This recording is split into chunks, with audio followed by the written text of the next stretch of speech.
Hi there, it's me and Cupcake and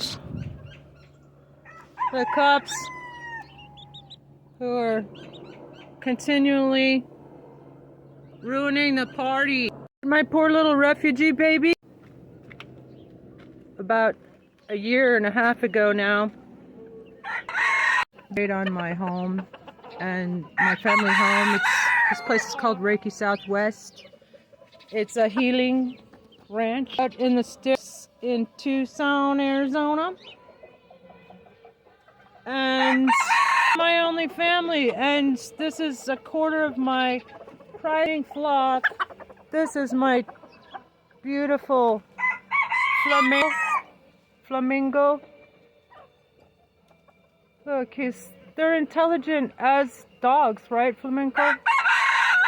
He just, like, I sat down and came by family, and the police took away 3/4 of my prize-winning, perfectly healthy flock, which I object on behalf of the animals themselves, who were cruelly, unnecessarily taken away, and I am filing with the courts to get them all back by Christmas.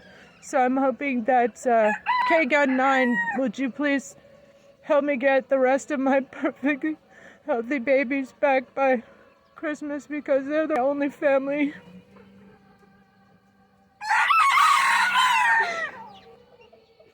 And I don't want to spend another Christmas without my service dog, Dr. Baker, so please, can you tell your local media to cover my story and help me get my animals back? Thank you. KRQ, KLPX, help.